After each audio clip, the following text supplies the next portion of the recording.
Hello and welcome to our broadcast. Today we are speaking to Mags from Epilepsy Action, talking about epilepsy, very important. And to me, I have epilepsy. Thank you for coming on this show to talk to us.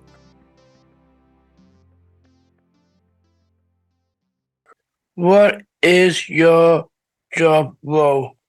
Thank you, Daniel, for that. So my job at Epilepsy Action, I work on our helpline. There are 6 of us, and some of us work part-time, some of us work full-time.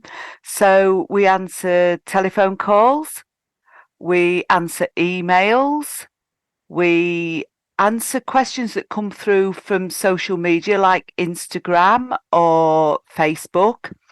And we've got a new live chat on our website. I don't know if anybody's seen it or anybody knows what live chat is, where you can type and ask questions through the website.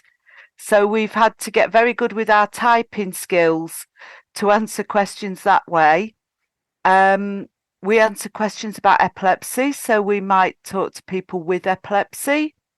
We talk to families, we talk to maybe social workers or teachers and people like employers to answer questions about epilepsy, but just to talk to people, who've rung the helpline or contacted us for advice, really. What is epilepsy? Okay, so this is the tricky one, isn't it? Okay, it is quite complicated, is epilepsy. So it's a medical condition, and it's a condition that affects your brain. Basically, we all have electrical activity happening in our brains all the time, and it's the way that our brain sends messages to our bodies to move or think or, to be able to talk to people. And what happens with epilepsy is there are some changes in your brain which affects this electrical activity, and this electrical activity can become disrupted. Sometimes, and that causes you to have a seizure. The disruption to the electrical activity is what causes you to have a seizure. Sometimes doctors can find a reason for this disruption to the electrical activity. So it might be a head injury. It might be something that happened, how your brain developed before you were born. It might be something in your genes that you've inherited from your parents. But for a lot of times, about 1/3 of people, we don't know why epilepsy starts. So there's still a lot that we need to find out about epilepsy. And there's still a lot of research that needs to be done. Are there tests for epilepsy? How can you get tested? Yeah, that's lovely. Thanks, Shannon. Okay, so there are some tests that doctors will use. The first one is we shorten them, but I'll say the long names as well. So the first one is an MRI scan, and that's, I have to read this, a magnetic resonance imaging test.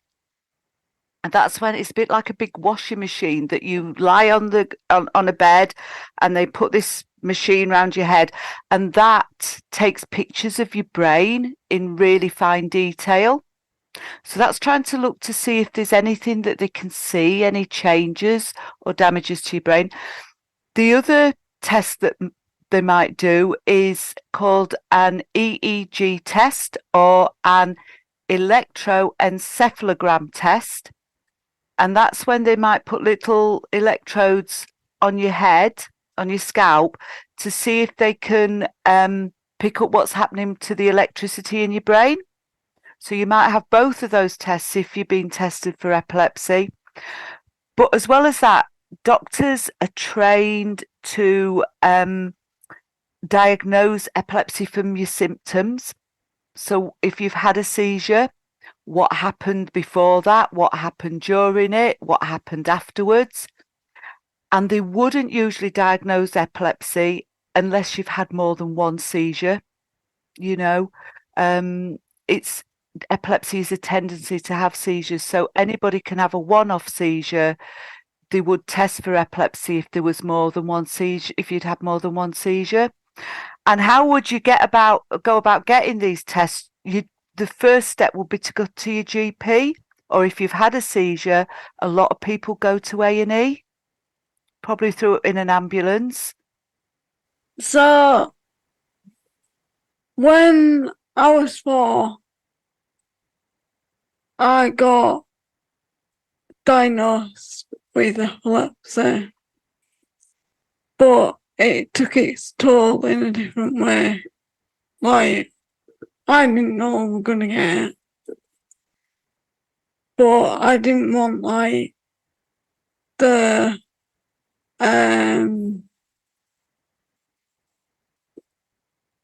like it has a lot of effect on parents in a different toll. So I don't like getting attention all the time. My sister and my brother do. And I feel like their life changed because of I got more of attention than they did in that part of life. But if I could change it, I would, and do it differently. But I would say from my parents, they've done it very good from like our childhood, making it fair for my brother and my sister. So Ashley looked after me when I was 4, and it must have been a big deal for her because she's never seen me in a seizure before. And then when my brother did, it took a long time for him to come round and deal with a lot of changes in his life. But I didn't like the fact how I was spoiling it for them, because I would be sitting down on the couch, and if you said something to me, like pick a pen up, I would pick it up. I wouldn't know I picked it up though, out of the blue. But it's not during the day, it's more they come at bedtime. Yeah, I think you're right there, Shannon. I think epilepsy has an effect on obviously on you. You know, you're having to deal with having seizures and that unpredictability and worry. But that worry and you know how to support you, you know, that affects, like you say, your family, it affects your parents, your sister and your brother. And I think, you know, that's sometimes why people call us at the helpline, is to just talk those things through. And for some people that, you know, like you say, you've had great support from them and you've been very close as a family, but you know, there is other support. Some people find they want to talk to somebody with epilepsy. I can even say you spot me along the way as well. Well, a little bit ago in the past, yeah, that was, you know, where we're at. And I think, you know, one of the things we want to do at Epilepsy Action is make sure that people know about epilepsy and how to support somebody so that you know, you can get on with your life without people thinking, oh, I can't let you do this and I can't let you do that. But also that they know what to do if you had a seizure so that you feel safe and that your parents can feel that you're safe, you know, that your family feels you're safe with other people.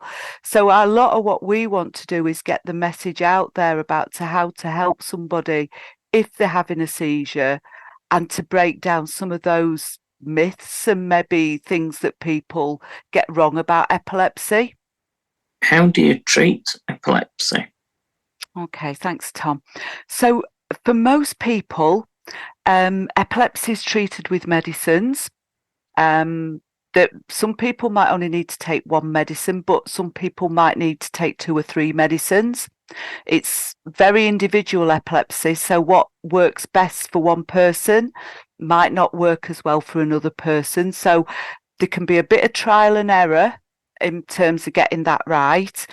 They're strong medicines, so they do have side effects, and things like feeling tired or changing your mood, things like putting weight on are all side effects that people might have to deal with if they take epilepsy medicines. Plus you have to take them every day. You know, if you forget to take them, it can increase your risk of having a seizure. So there's a lot of responsibility there with your medicines, and I think people kind of, you know, we certainly talk to a lot of people on the helpline about medicines. So medicines is the first thing. Some people might be able to have surgery. The research now is improving surgery an awful lot. And, you know, there are now new laser treatments that can be quite effective. The other thing is that some people might have what's called a vagus nerve stimulator. So that's like a little pacemaker that's put in just inside your chest, and that attaches to your vagus nerve, and that sends little pulses that interrupts the electrical activity to try and stop seizures happening. So there's a few things, a few treatments depending on your epilepsy. But for some people, even with treatments, they might still have seizures. Seizures can still happen.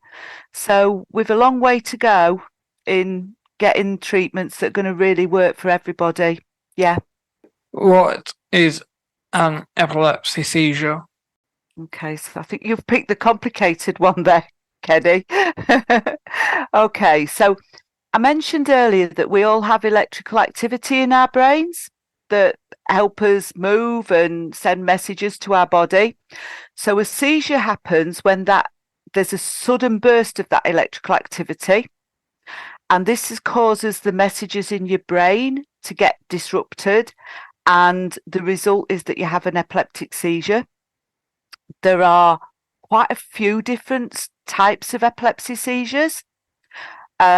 I think the one that most people know about are tonic-clonic seizures, which is when you lose consciousness, fall to the floor, and you shake. But there are focal seizures. I think you described that a little bit earlier on, Shannon, where you lost awareness. You could still do things, but you didn't know. Yeah, you didn't know you were doing it. Yeah, that's what I was thinking. So there are seizures that are like that. So they can be harder to see and notice. There are also seizures that are like little jerks, myoclonic jerks, and also absent seizures where people might just momentarily stop what they're doing and then carry on doing something. So there's quite a few different types of seizures. Yeah. The other thing is, just to add to that, that some people might have a few different types of seizures, not just one. And it's quite usual, and you might notice this, Shannon, to feel quite tired and sleepy and confused after a seizure. Yeah, when I wake up, it's more Yeah, like you've been on a roller coaster, and that's how you feel 10 times worse than not going to work, but you Yeah. can go to work yeah, as well. But it depends if someone says to you, do you feel like you want to go to work? And it's like, rather be at work than face 4 walls all day. yeah. But as well, you know, people understanding that you might feel not 100%, even if you're at work, you know, that can be helpful, can't it? You know, let you pace yourself a bit, have a rest when you need to. So I think people knowing that you can feel, like you say, you've been on a roller coaster 10 times worse, or just feel absolutely wiped out. It's important to know that for people to know. And I think as well, it's like if you are at work, your head is in your work and you're actually not drifting off from the world. Yeah, 10 times worse. Helps you focus and keep focused. Yeah, really important that. Yeah. How long do seizures usually last? Okay, thanks, Shannon. So some seizures are really, really brief, a couple of seconds, and mostly seizures last between a few seconds and 2 minutes. If a seizure lasts longer than 5 minutes and you don't have a rescue medicine to stop that seizure, then that's a medical emergency. So, when we talk about first aid, we talk about timing seizures. That's a really important question you've just asked, because if a seizure goes on too long, and we say in the first aid information 5 minutes, then it could be a medical emergency and you do need to get an ambulance or call 999 or have some rescue medicine. But usually they're quite short. Thank you for that, Max. How does epilepsy affect someone's life? Okay, thanks, Shannon. Yeah, you'll have something, I think, to say here as well. I had to think about this, so I thought about what people talk to us on the helpline.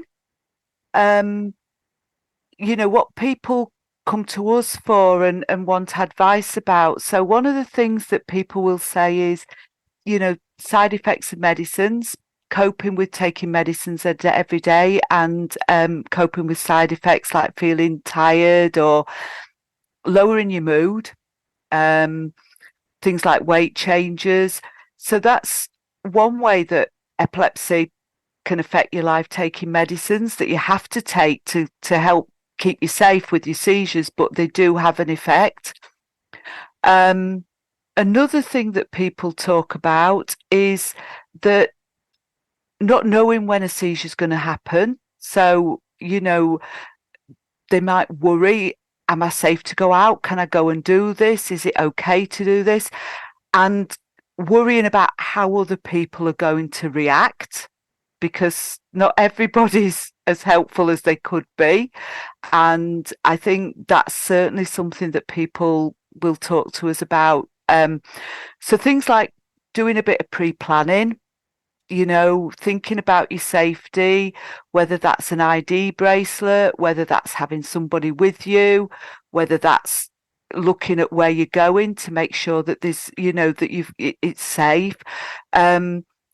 With planning, you can do more. You can say, right, okay, I've got a way of managing this, so therefore I can get out and I can do these things.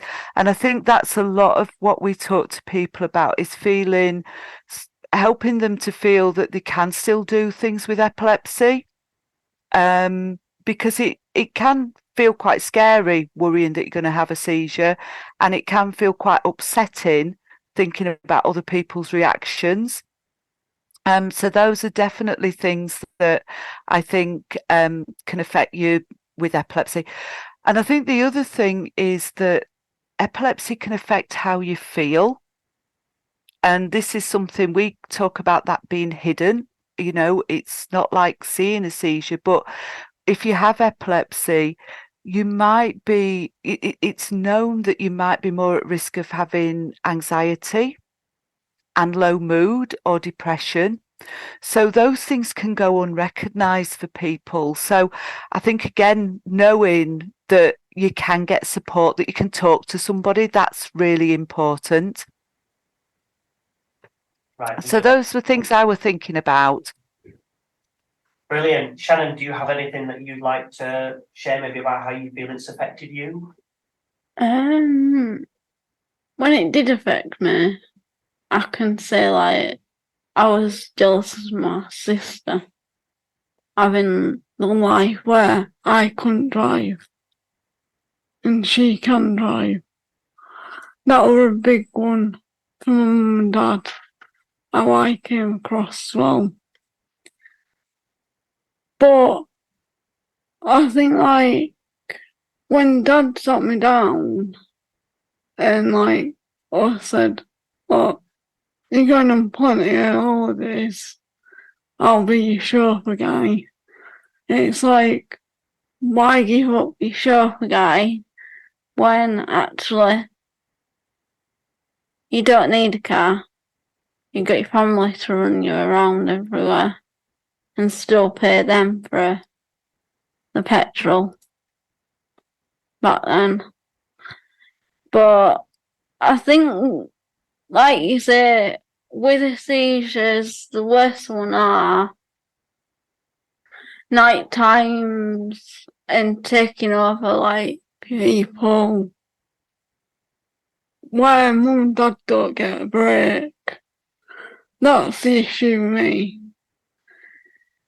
Like, me and dad will argue and then you're like, you can't, one of you needs to give up this argument before she goes into a seizure. And it's like, I don't know what's right and wrong when I go into one. So I feel like a zombie when I come out of one as well.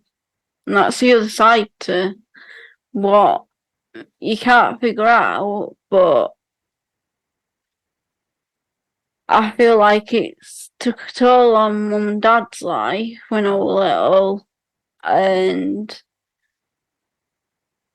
letting them not do what they needed to do when they needed to do it because they were always hoping for my life to be great. And now it is great. I wouldn't change it for the world. But putting it out there, I think like now they're retired, they're doing a lot more than they used to.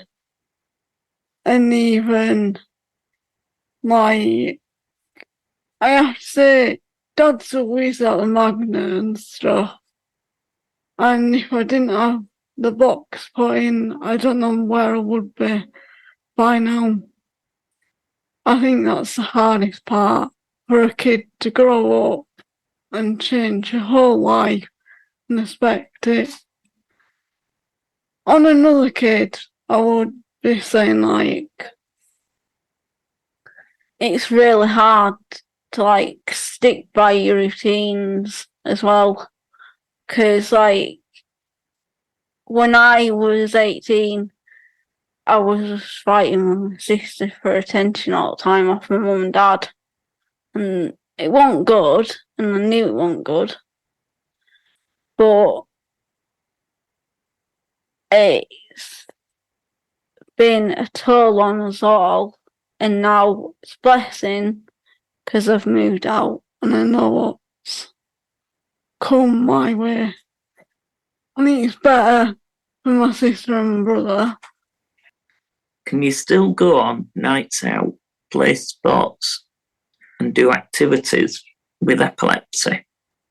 Okay, thanks, Tom. Yes, you can. And it's really good to have a social life, and it's really good to be able to do activities. And epilepsy is very individual. So some people might have really well controlled epilepsy, so they might not have to think very much about, their safety when they're doing these activities. But if you do still have seizures, you might have to think about your safety a little bit more and do a bit more planning ahead, or think about, kind of what impact an activity might have on you. So things like having ID, having somebody with you who'd know what to do if you had a seizure, that can be helpful. Doing a bit of a safety check, so some sports like swimming, horse riding, There may be additional risks that you might need to think about. So having a little think about, what would I do if, how would I plan for this? Who could I have with me? Those are things to think about. So, and things like if you were going to the gym, they always do a medical questionnaire at the beginning when you join a gym and things like that. So, they do ask for medical information. And because the equality laws are in place, they do have to do that fairly. So, they will need to do an assessment and do a risk assessment and look at reasonable adjustments, but you shouldn't just be barred from doing activities. So that's also something important to remember. In terms of night out, people ask about things like, can I drink alcohol? And again, that's individual. Some people might find alcohol's a bit of a trigger. Some people find that they can drink a little bit of alcohol and it doesn't seem to trigger the seizures. It's worth monitoring things. And I don't know if you do that, Shannon, just to see. I do that. Yeah, I've done this activity. Did it make my epilepsy worse? Do I have to think about how to alter it a little bit, maybe come home a little bit earlier or whatever it is? But there's no reason why you can't do things. Well, you could probably have one or two, really. Yeah. And most people will say, we give that advice on the website. We say, stick within the NHS guidelines, but, no reason why you can't. But if you did find you had a lot of seizures after late nights or alcohol, it's possible that might be a trigger for you, but you can't assume that for anybody. Are there special concerns for women who have epilepsy? Yeah, this was a good question. I've not been asked this one before. So, yes, there are some special considerations for women, and this is related mostly to your hormones, the estrogen and progesterone hormones, and the effects of epilepsy medicines. So, for example, some women might notice that they have more seizures around the certain times of the periods, and that there can be treatment for that. So it is worth keeping a diary to see if there's patterns and talking to your doctor. Some epilepsy medicines can affect contraception. So again, talking to your doctor to make sure that all the medicines you take are safe and will work together and not interrupt how each other works. And there's some special warnings about some epilepsy medicines if you're planning to have a baby, and this is quite important. There's a lot of the NHS advice talks about this. So some research has shown that some medicines can affect the development of a baby in a woman's tummy, before they've been born. So if you're taking some epilepsy medicines, your doctor will either want to change those before you start a family, start having children, or they might want you to take contraception that stops you from getting pregnant. We've got information about this on the website, and it is something we talk to people about because it can be very individual and it can be quite complicated. So the short answer is yes, there are special considerations for women, but it'll be different for everybody. So do get advice, that I think is the message. Yeah.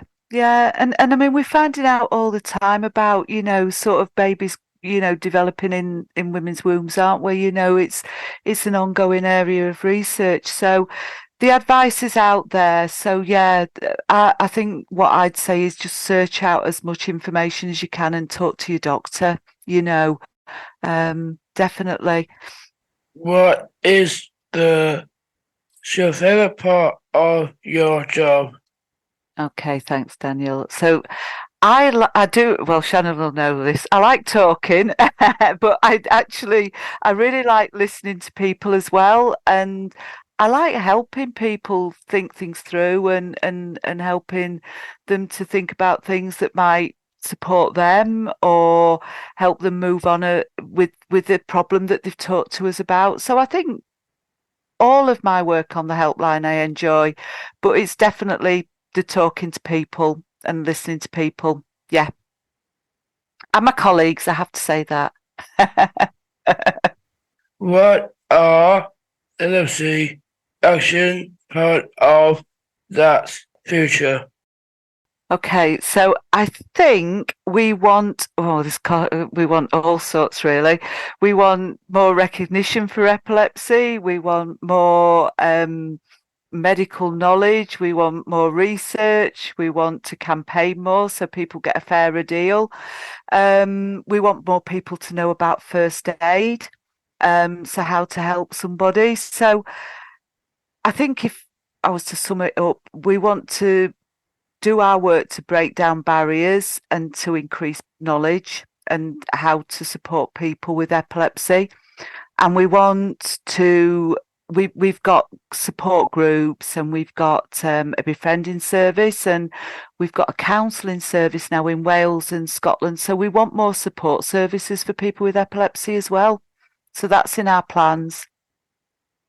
That's all we have time for today's episode. Thanks again to Mags for coming in and giving us lots of good information about Epilepsy Action and let us learn more about epilepsy. A special thanks to Shannon for organising this show and sharing her lived experience of epilepsy. Do you have anything else to add before we end this show? Only just thank you for inviting me and letting me speak. So I've enjoyed it, and I hope it's useful. I hope it's useful for people to listen to. Thank you. Yeah, it's been great. Thanks, Tom. Yes, I thank you for the show today. I've enjoyed it. Thanks very much. Yeah. Thank you, Mags, and thank you for joining today's show. You're welcome. Thank you, Mags, for teaching me a lot more about epilepsy. Yeah. Oh, well, thank you. I've learned a lot from you as well, Shannon, listening to you. So thank you. Yeah. Thank you, everybody.